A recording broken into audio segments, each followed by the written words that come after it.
கர்த்தருடைய பிள்ளைங்க இத உணர்ந்து கொள்ளணும். என்ன செய்யணும்? உணர்ந்து கொள்ளணும். மேன்மை யார்கிட்ட இருக்குங்க? கர்த்தர் இடத்துல இருக்கு. இப்போ ஏசப்பாவை கூப்பிட்டு போய் எங்க நிறுத்தினா? முப்பரிகையின் மேல நிறுத்தினான். தேவாலயத்தின் முப்பரிகையின் மேல அந்த உச்சியில நிறுத்தி சொல்லுகிறான், இந்த பூமி அனைத்தையும் உனக்கு நான் தரேன், என்னை நீ பணிந்து கொள் அப்படின்னு சொல்றான். இப்ப பிசாசு யாருக்கு எதை காட்டுறான்? இயேசுக்கே கொண்டுட்டு போய் உப்பரிகையின் மேல நிப்பாட்டி, இந்த உலக மேன்மை எல்லாத்தையும் நான் உனக்கு தரேன், நீ என்னை பணிந்து கொள்ளுன்னு சொல்றான். அப்போ இந்த உலக மேன்மைய இப்ப பிசாச பணிந்து கொண்டா என்ன நடக்குங்க? உலக மேன்மை கிடைக்கும். ஆனா உன்னத மேன்மை அவன் கொடுக்கவே முடியாது. என்ன செய்ய முடியாது? உன்னத மேன்மையை கொடுக்கவும் முடியாது. உன்னத மேன்மைனா என்னன்னா, கர்த்தர் கொடுக்கிற மேன்மை, கர்த்தர் கொடுக்கிற உயர்வு, கர்த்தர் கொடுக்கிற கிரீடம். கர்த்தர் கொடுத்தா அது நிலையானதா இருக்கும். பிசாசு கொடுத்தா அது பொய்யானதா இருக்கும். ஏன்னா அவன் பொய்களை ஊதுகிறவனா இருக்கிறான், பொய்க்கு பிதாவா இருக்கிறான். அப்போ பொய்யாய் கொடுக்கிற ஆசீர்வாதம் எப்படி இருக்குன்னா, நம்ம கண்களுக்கு இன்பமா இருக்கும். ஏன் அவன் பொய்ய உப்பரிகையின் மேல நிறுத்தி சொன்னான்? அங்க இருந்து ஒரு கீழே இருந்து ஒரு உலகத்தை பார்க்கிறதுக்கும் மேல போய் அந்த உலக அந்த விஸ்தாரத்தை பார்க்கிறதுக்கும் வித்தியாசம் இருக்கு.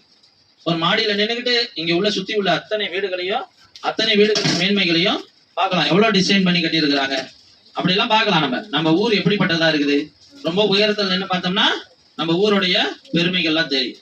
அப்போ ஏன் அவன் மேல கொண்டுட்டு போறான்னா, ஒரு பொய்யான மேன்மையை காட்ட கூட்டுட்டு போறான். அந்த பொய்யான மேன்மைய என்னைக்குமே யார் விரும்பக்கூடாதுன்னா, கர்த்தருடைய பிள்ளைங்க விரும்பக்கூடாது. நம்ம ஒரு வழியில போய்கிட்டே இருக்கிறோம்.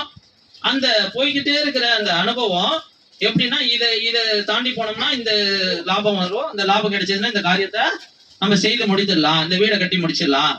இப்படிதான் நம்ம போவோம். நம்ம சம்பாதிக்கிறத வச்சுதான் நம்ம கால்குலேஷன் பண்ணுவோம். நம்ம போகிற பாதையை வச்சுதான் நம்ம ஒரு வழியை கால்குலேஷன் பண்ணுவோம். ஆனா கர்த்தருடைய பிள்ளைங்க கால்குலேஷனே இருக்காது. செய்யும் செலவை கணக்கு பார்க்க கடவுன்னு இருக்குது. ஆனா கர்த்தருடைய பிள்ளைங்க எதின் அடிப்படையில தான் போறாங்க? விசுவாசம், அன்பின் அடிப்படையில தான் போறாங்க. அந்த விசுவாசம் எப்படி இருக்கும்னா, கண்மூடித்தனமான விசுவாசமா இருக்கும். எல்லாம் 12 சீசர்கள் இருக்கிறாங்க. அவங்களுக்கு போய் என்ன செய்யணும்? பேதுருவுக்கெல்லாம் போய் தன்னுடைய முகத்தை காட்டணும். இருதயத்துல சாய்ந்திருந்தவன் மேல, நெஞ்சில சாய்ந்திருந்தவன்கிட்ட போய் தன் முகத்தை காட்டணும். இதெல்லாம் காட்டாம ஒரு பெண்ணா இருக்கிற அந்த மகதலேனா மரியாள் அம்மாட்ட போய் தன் முகத்தை காட்டுகிறார்.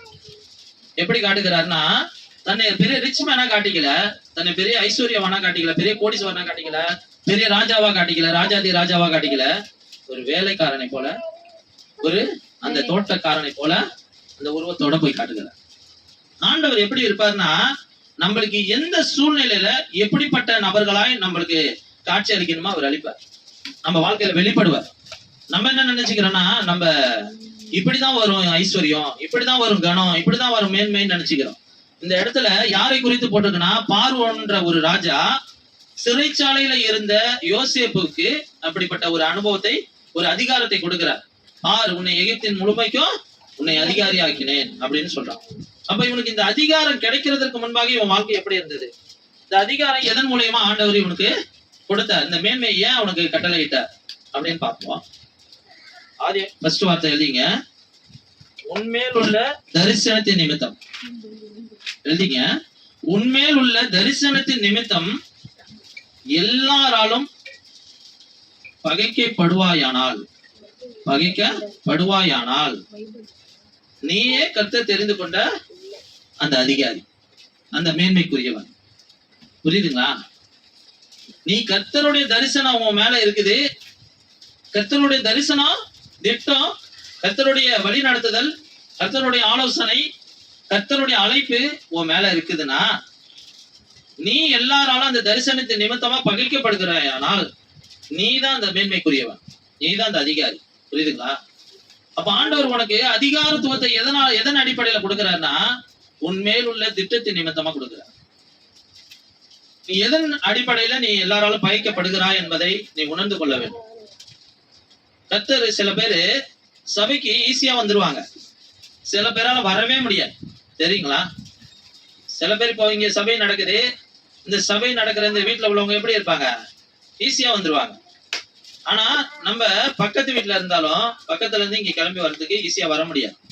ஏன்னா தேவ திட்டம் வந்து ஒரு மனுஷன் மேலேயே இருக்குதுன்னா அவங்களால ஈஸியா ஒரு காரியத்தை கர்த்தருக்கு நேரா செயல்பட முடியாது. அப்படி கர்த்தருக்கு நேரா செயல்படுறோம்னா பல உபத்திரவத்தை தாண்டி தான் வருவாங்க. இந்த வீட்டுக்குள்ளேயே இருந்தாலும், இந்த வீட்லயே சபை நடந்தாலும், இந்த சபை நடத்துற இடத்துல வந்து உட்கார்றதுக்கு அவங்களால வரவே முடியாது. இந்த வேலை அந்த வேலை, அப்பதான் ஏதாவது ஒரு பெரிய தலைவலியை கொண்டுட்டு வந்தாலும் வைப்பாங்க. நம்ம வீட்டுக்குள்ளேயே இருந்தாலும் வீட்டுக்குள்ளேயே பிரச்சனை வரும். ஏதோ ஒரு மூலியமா வரும், போன் மூலியமா வரும், இல்ல புது ஆள் ஒருத்தர் வந்து நடுவில் உட்காந்து போயிரு வந்து ஏதோ ஒரு காரியத்தை நம்மள உபத்திரவத்துக்கு நேரா கொண்டுட்டு போயிட்டே இருக்கும். அப்போ கர்த்தருடைய திட்டத்துக்கு நேரா நம்ம தரிசனத்தை நம்ம அந்த இடத்துல என்ன செய்யறோம், பகைக்கப்படுகிறோம். இந்த மாதிரி ஒரு பகை நம்ம வாழ்க்கையில இருக்குதுன்னா நீங்க தான் அந்த கர்த்தர் தெரிந்து கொண்ட மேன்மைக்குரியவர்கள். உங்களுக்கு நீங்களே வேணானால என்ன செய்யாதுங்க, அது அந்த மேன்மை உங்களை விட்டு அகன்று போகாது.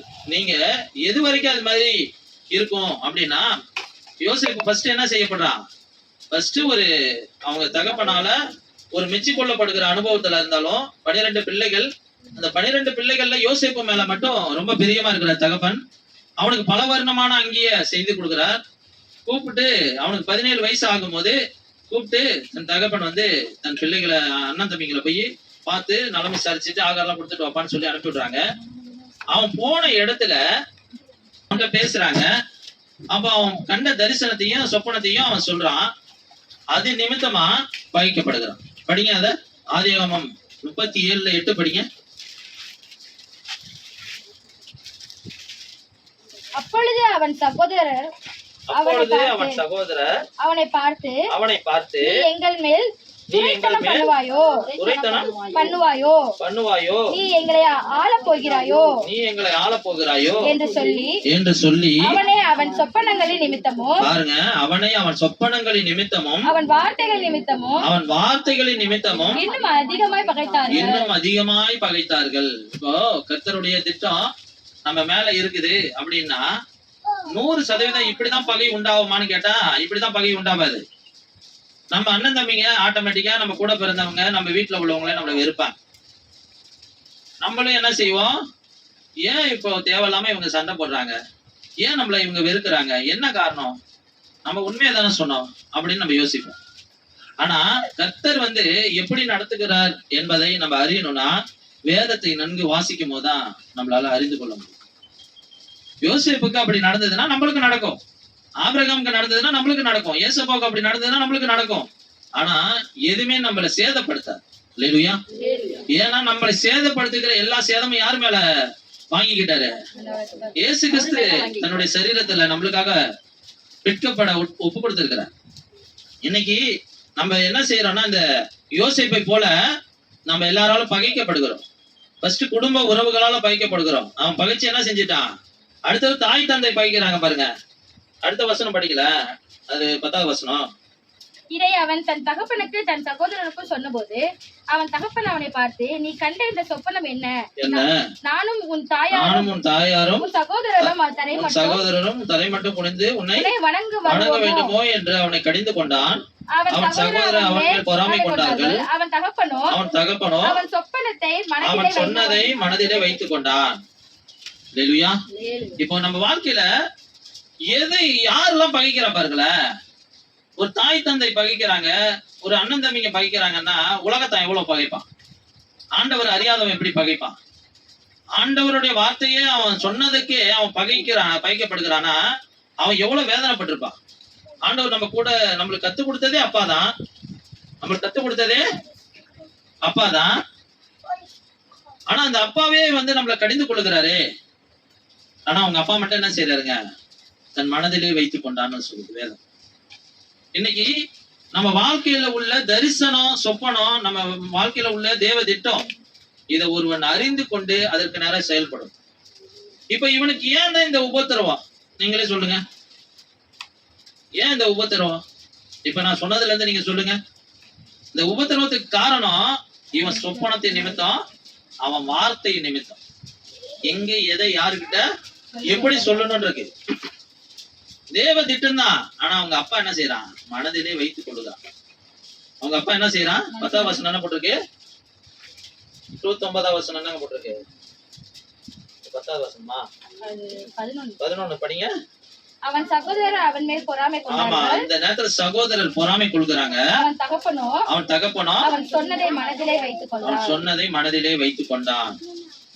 பெரிய சிஸ்டர் மேல இந்த வீட்டு இந்த சபையை குறித்து ஒரு பெரிய மகா மேன்மையான திட்டம் இருக்கு. அது அவங்களுக்கு தெரியாது. ஆனா எனக்கு தெரியும் என்பதனால அவங்களுக்கு வர எல்லா உபத்திரவமும், எல்லா அலக்கழிப்பும், எல்லா பிரச்சனைகளும் அது எப்படி வந்தாலும் இது நிமித்தமா தான் வருதுன்னு அவங்களால கண்டுபிடிக்க முடியாது. இதனாலதான் நம்மள அலக்கழிக்கப்படுகிறோன்னு அவங்களுக்கு புரியாது. ஆனா தன் தகப்பன என்ன செய்யறான்? மனதில வைத்துக் கொள்கிறான். அது நிறைவேற வரைக்கும் அவன் காத்துக்கிட்டு இருக்கான்னு அர்த்தம். அதை வெளிப்படுத்தலன்னு அர்த்தம். அவனை கடிந்து கொண்ட தகப்பனே என்ன செய்யறான்? மனதில வைத்துக் கொள்ளுகிறான். அப்ப ஒவ்வொருத்தவங்களை குறித்து தேவ தரிசனம் யாருக்கு தெரியுதோ இல்லையோ அவங்களுக்கு தெரியணும். அத ஆவிக்குரிய தகப்பனாகி எனக்கு தெரிந்தாலும் நான் அதை வைத்துக் கொண்டு அதற்கு நேராதான் உங்களை நடத்த முடியும். இல்லையா? அப்ப தேவ திட்டம் ஒவ்வொருவர் மேலையும் எதை குறித்து இருக்குதுன்னு நம்ம ஃபர்ஸ்ட் புரிஞ்சுக்கணும். அவனுக்கு புரிஞ்சிருச்சு, தகப்பனுக்கும் புரிஞ்சிருச்சு, இவன் வாழ்க்கையில பெரிய பெரிய கஷ்டத்தை இவன் வாழ்க்கையில கஷ்டப்படுவான்ட்டு ஈசாக்கு புரிஞ்சிருச்சு. அதனாலதான் கடைசியா ஒரு இதுல இன்ன வரைக்கும் அவன் பீரண்டு போயிருப்பான் இருந்த அழுவர்.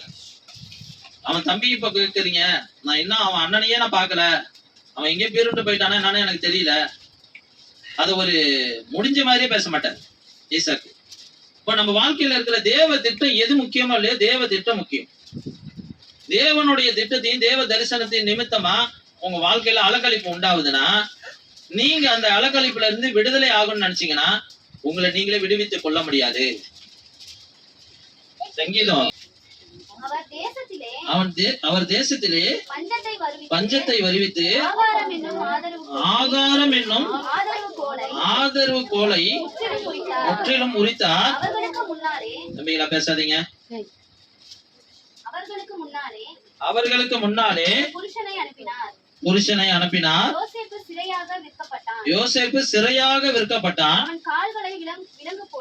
அவன் கால்களை விலங்கு போட்டு ஒடுக்கினார்கள்.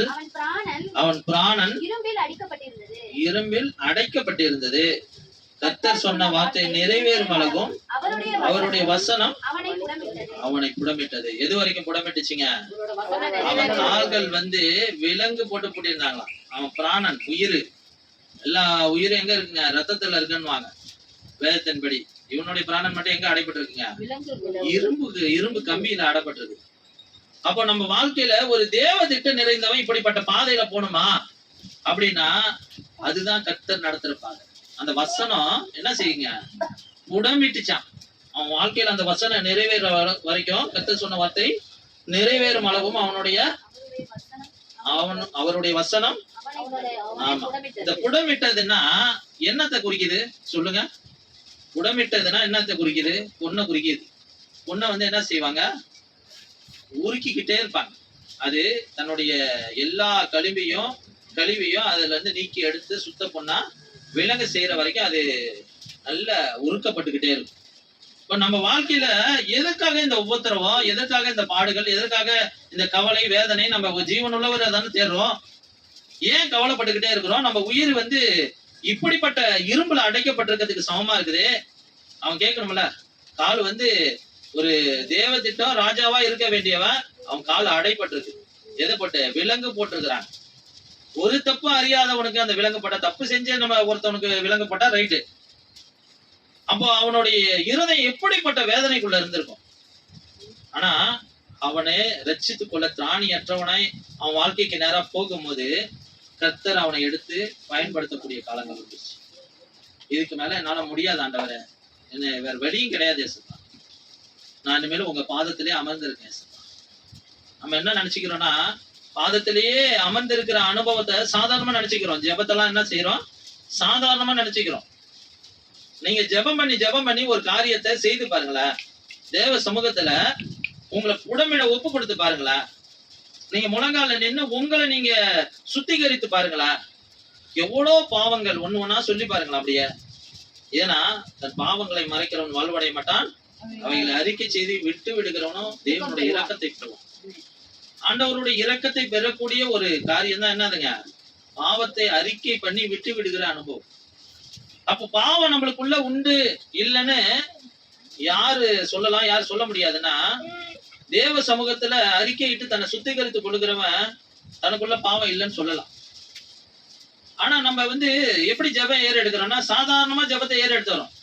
ஒரு ஜீவனுள்ள தேவனுடைய அந்த நாமத்தை தொழுது கொள்ள சாதாரணமா ஏறெடுத்து சாதாரணமா ஆண்டவருக்குள்ள போய் நம்ம விண்ணப்பத்தெல்லாம் தெரிவிக்கிறோம். அதுக்கு கேட்கப்படுகிறது இல்ல. அதோடைய அளவு எவ்வளவு தூரம் தான் இருக்குன்னா இவ்வளவு தூரம் தான் இருக்கு. நம்மளை சுத்தி எப்படி தேவ தூதர்கள் சுத்தி நிக்கிறாங்களோ நம்மளை பாதுகாக்கலாம், அதே மாதிரி நம்மளை சுத்தி நம்ம ஜெபங்கள் போய் கர்த்தர் இடத்துல சேராதபடிக்கு வானமண்டலத்தின் பொல்லாத அசுத்தாவிகள் அந்த சேனை தடை பண்ணிடும். நம்ம விண்ணப்பம் செலுத்துகிறத அதை அந்த இடத்தை தாண்டி போகாது. அப்போ அந்த பரிசுத்த நாமத்தை தொழுது கொள்ளணும்னா நம்ம இங்க ஜெபத்துல புடமிடப்படணும். அவருடைய வார்த்தைக்கு நேரம் புடமிடப்படணும். அவர் வார்த்தை தான் தேவனா இருக்குதுன்னு இருக்கு. அந்த தேவனை தொழுது கொள்ளணும்னா நான் புடமிடப்பட்ட அனுபவத்துக்குள்ள நான் போகணும். அப்ப அவன் என்னால தப்பித்துக் கொள்ள அவன்கிட்ட என்ன இருக்குதுங்க, தேவ ஞானம் இருக்கு, புத்தி இருக்கு, அறிவு இருக்கு. இந்த வசனத்தை படிங்களா, ஆதியாகமம் 39 39ஆம் அதிகாரம் எடுத்துட்டீங்க. காரிய சித்தின்னா என்னங்க, காரியக்காரன் சொல்லுவாங்களா, இவன் காரியக்காரன்டா அப்படின்வாங்கள. அந்த காரியக்காரன்னா எப்படி தெரியுங்களா, ஒருத்தவங்கள நயம் பண்ணி அதுல வர லாபத்தை பார்க்கிறது. அந்த அந்த நம்ம ஒரு காரியமா போகிறோம், அதை யாரு நயம் பண்ணா எங்க போய் அந்த காரியத்தை நம்ம வாய்க்க பண்ணிக்கலாம், அந்த அறிவாற்றல் அவன்கிட்ட இருக்கு. அவன் கூட கர்த்தர் ஒரு சைடு இருக்கிறாரு, இன்னொரு சைடு அவன் மனிதர்களிடம் எப்படி அணுகி எப்படி ஒரு காரியத்தை சாதிச்சுக்கலான்ற ஒரு எண்ணம் இருக்குது.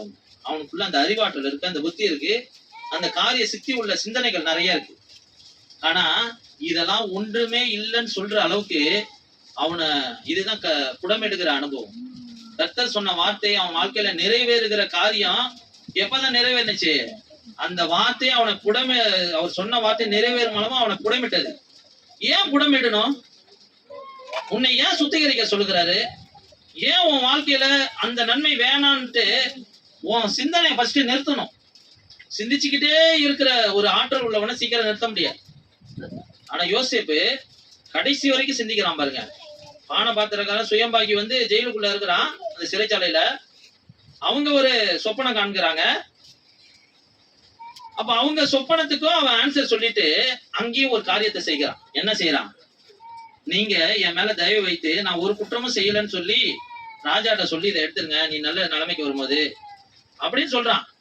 அப்ப என்ன தெரியுதுங்க, அவன் யார வச்சு எப்படி காரியத்தை சாதிச்சுக்கின்ற ஒரு சிந்தனை தெரியுது. அந்த காரியம் வரைக்கும் அதை நிறுத்தணும். ஃபர்ஸ்ட் என்னால ஒண்ணுமே முடியாது ஆண்டவரே, இதுக்கு மேல வழியே இல்ல ஆண்டவரே அப்படின்னு யாரு சொல்லணும், யோசேப்பு சொல்லணும். இதுதான் ஆரம்பத்திலே சாட்சி நேரத்தில் சொன்னேன். எதையும் நம்ப கூடாது, நம்ம சிந்தனையின் அறிவை நம்ப கூடாது, நம்ம படிச்ச படிப்பை நம்ப கூடாது, நம்ம அழகை நம்ப கூடாது, நம்ம பணத்தை நம்ப கூடாது, நம்மளை சுத்தி உள்ள நம்ம கூட பிறந்த பிறப்புகளை நம்ப கூடாதுன்னா இல்ல. நம்ம கர்த்தர் கூட நடக்கும் போது இதெல்லாம் தேவையில்ல. தாவீதை கூப்பிட்டு சவுல் ராஜா கூப்பிட்டு என்ன செய்யறாரு, அவனுடைய ஆடையெல்லாம் கழட்டி அவனுடைய வஸ்திரத்தெல்லாம் அவனுக்கு போட்டு விடுறாரு, அவனோட கவசத்தெல்லாம் கொடுக்குறாரு, அவனோட கேடகத்தெல்லாம் கொடுக்குறாரு, அவனுடைய பட்டயத்தெல்லாம் கொடுக்குறாரு. ஆனா அதை போட்டுட்டு அவன் நடந்து பாக்குறான். தாவீது நடந்து பாக்குறான் அங்க இங்க. இத போட்டுட்டு போனா என்னால ஜெயிக்க முடியாது, இதோடைய அபியாசம் எனக்கு கிடையாது. அப்போ ஆண்டவர் ஒரு ஊழியத்தை நோக்கி நம்மள கடந்து போக செய்கிறார்னா நம்ம வாழ்க்கையில என்ன தேவைங்க, எந்த கவசமும் தேவை கிடையாது. நம்ம அண்ணன் தம்பி பாதுகாப்பு, நம்ம அம்மா அப்பாவுடைய ஆலோசனைகள் எதுவுமே நம்மளுக்கு தேவை கிடையாது. நம்மளுடைய அழகை வச்சு நம்ம போக கூடாது, நம்மளுடைய பணத்தை வச்சு போக கூடாது, படிப்பை வச்சு போக கூடாது, எந்த பட்டயத்தையும் எடுத்துக்கிட்டு நம்ம போருக்கு போகணும் அவசியமே கிடையாது. அங்கேயே சொல்றாரு தாவீது, என்ன சொல்றாரு எதிராளியை பார்த்து, நீ பட்டயத்தோடு கேடகத்தோடு வருகிறாய், நானும் உங்களின் தேவனாகிய இஸ்ரவேலின் தேவனுடைய நாமத்தினால வருகிறேன் உங்கள்கிட்ட சொல்லி ஒரு பயங்கரமான ஒரு கம்பீர சத்தத்தோடு இங்க இருந்து புறப்படுகிறார். வெறும் அவருக்கு தெரிந்த ஒரு 5 கூழாங்கல், அதுல ஒரு கூழாங்கலை தான் ஆண்டவர் பயன்படுத்த வைத்தார். நம்மளுக்கு தெரிந்ததை எடுத்துக்கொண்டு நம்ம போனாலே போதும், நம்மளுக்கு ஜெயம்தான். அல்லேலூயா. இன்னைக்கு என்ன செய்யறோம்னா நம்ம கவலைப்பட்டுக்கிட்டு ஒடுங்கி போய் உட்காந்துருக்கோம், எந்த சிந்தனையும் வைக்காதீங்க. அம்மா யோசனை போட்டு திணிக்காதீங்க, டீச்சர்ஸ் யோசனை போட்டு திணிக்காதீங்க.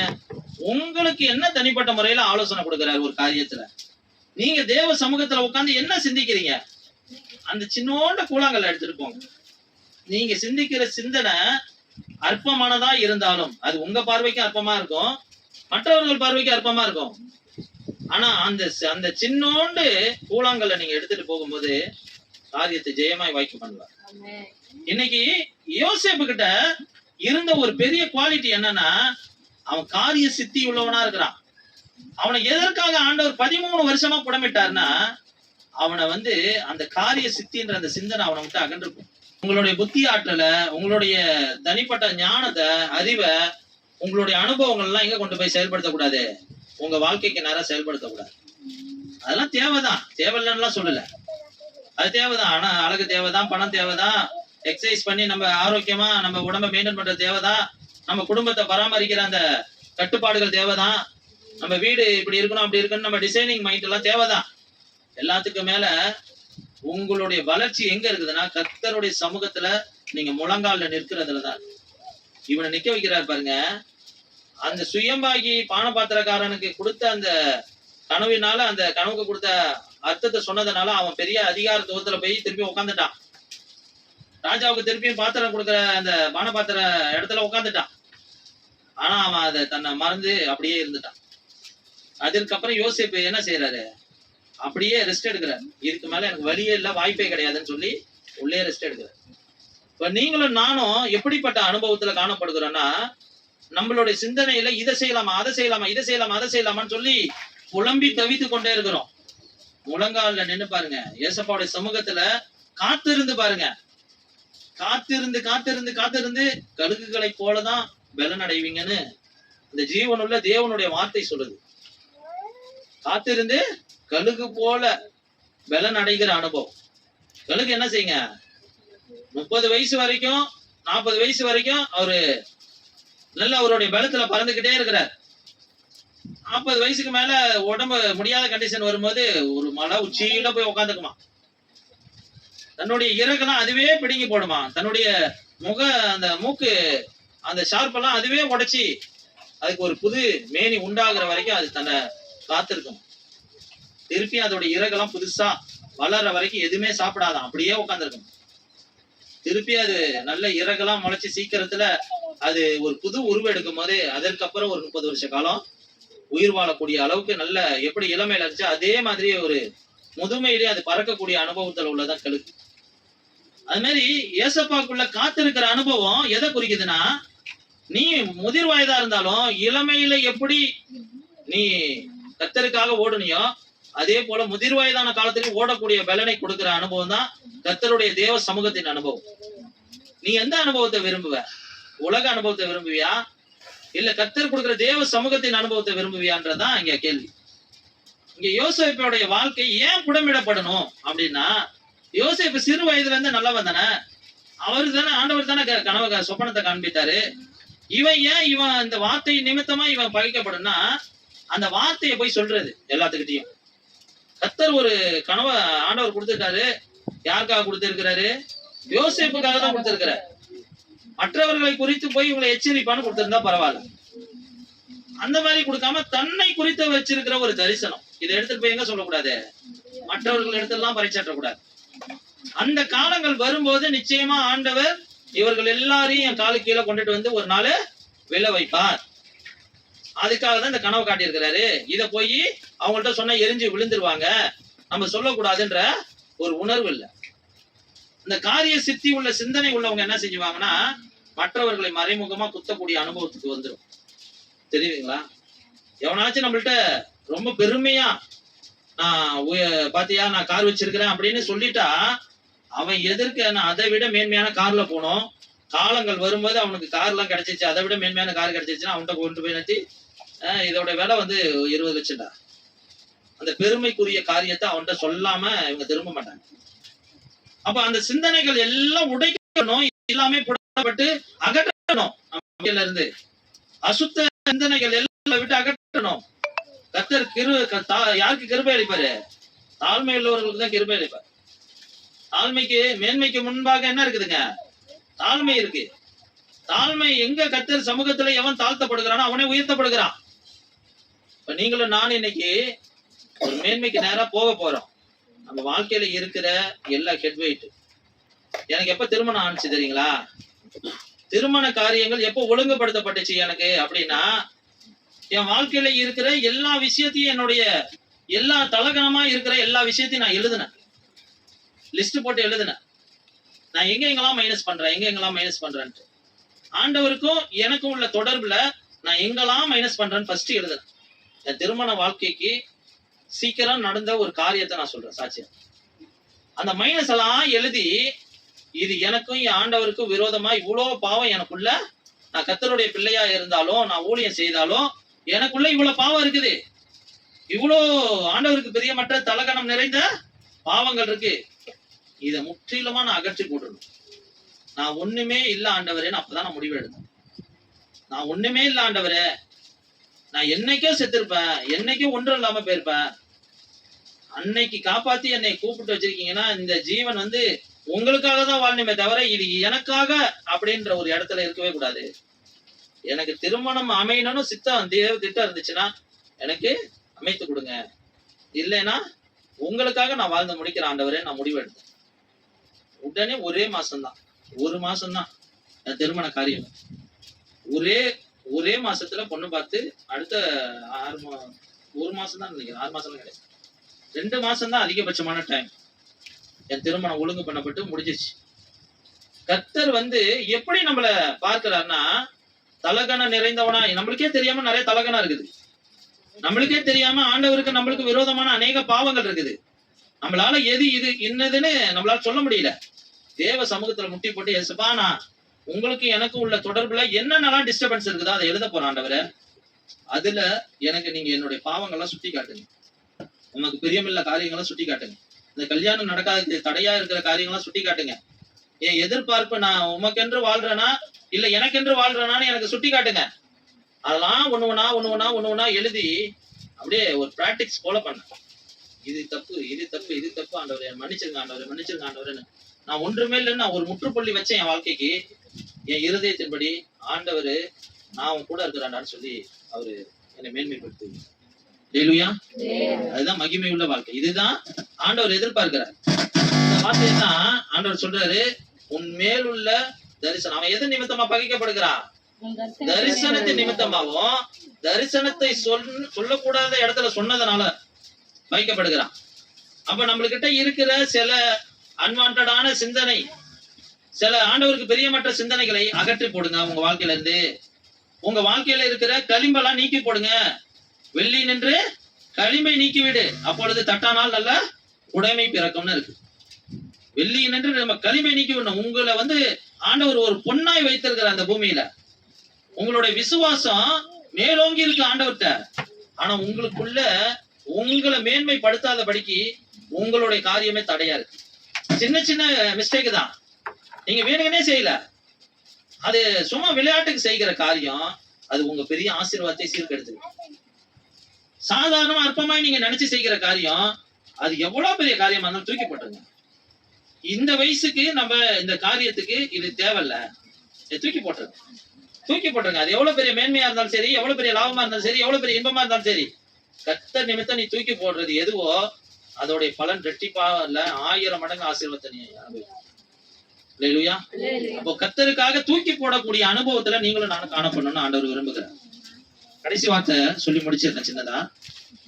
உன்னை நீயே விடுவித்துக் கொள்ள முடியாத சூழ்நிலை உண்டாகும். உன்னை நீயே விடுவித்துக் கொள்ள முடியாத சூழ்நிலை உண்டாகும். இப்ப இது எதற்கா, இந்த வார்த்தை எதன் அடிப்படையில இருக்கு? அதே 39:21 படிங்க. 39:21 ஆதியாகமம் 39. கர்த்தர் யோசேப்போடு இருந்து அவன் மேல் கிருபை வைத்து சிறைச்சாலை தலைவனுடைய தயவு அவனுக்கு கிடைக்கும்படி செய்தார். பாருங்க, அவன் சிறைச்சாலைக்குள்ளதான் இருக்கிறான். வேற யாருமே அங்க உதவி செய்யவே முடியாது. உதவி செய்ய முடியாத இடத்துல ஆண்டவர் அவரோட தயவை காண்பிக்கிறார்.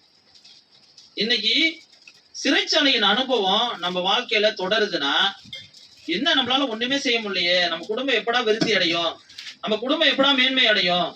உலகத்தானுக்கு இந்த கேள்விக்கு ஆன்சர் தெரியாது.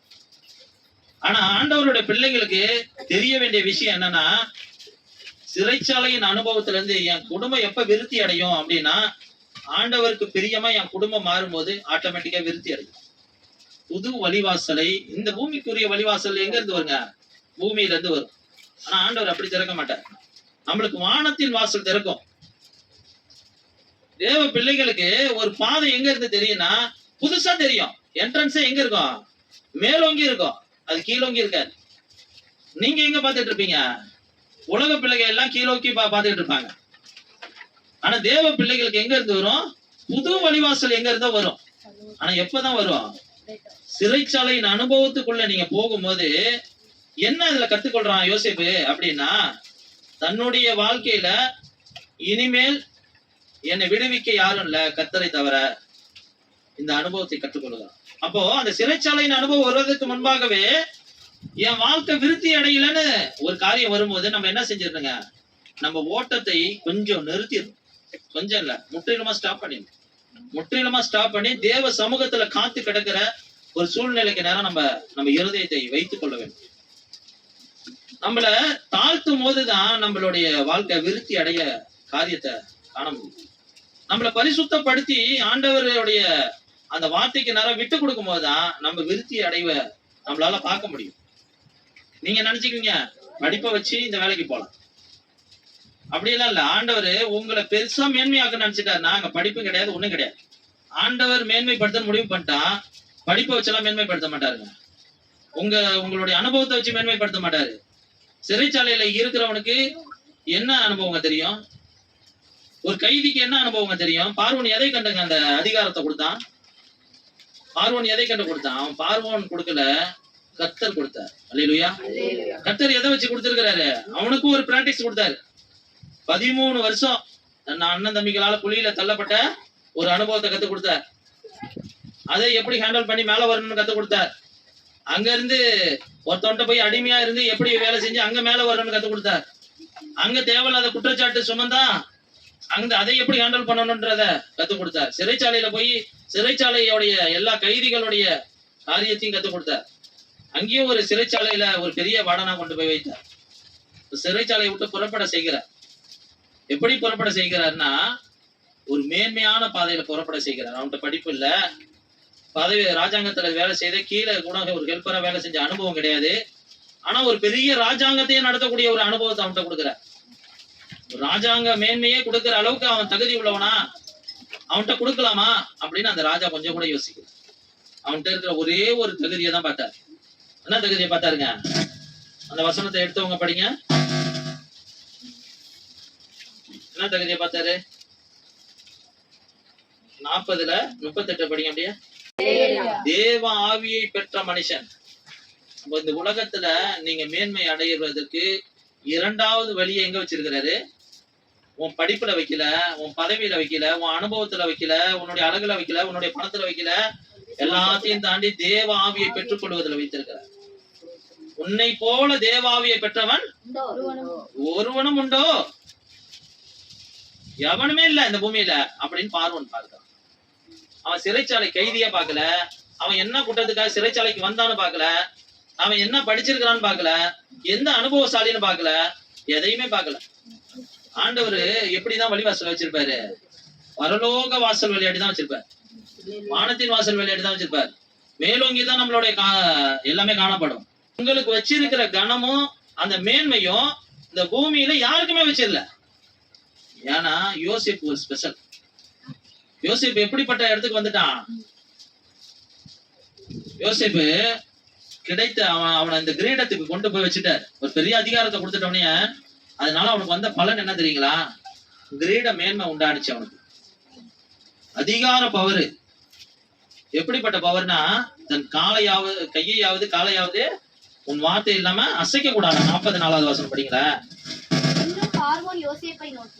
இன்னும் பார்வோன் யோசேப்பை நோக்கி நான் பார்வோன். ஆனாலும் எகிப்து தேசத்தில் உள்ளவர்களில் எகிப்து தேசத்தில் உள்ளவர்களில் ஒருவனும் உன் உத்தரவில்லாமல் தன் கையையாவது தன் கையையாவது காலையாவது அசைக்கக்கூடாது என்றான். தன் காலையாவது அசைக்க கூடாது என்றான். இது எவ்வளவு பெரிய வார்த்தை பார்த்தீங்களா? சாதாரண கைதி. அவன் நினைச்சு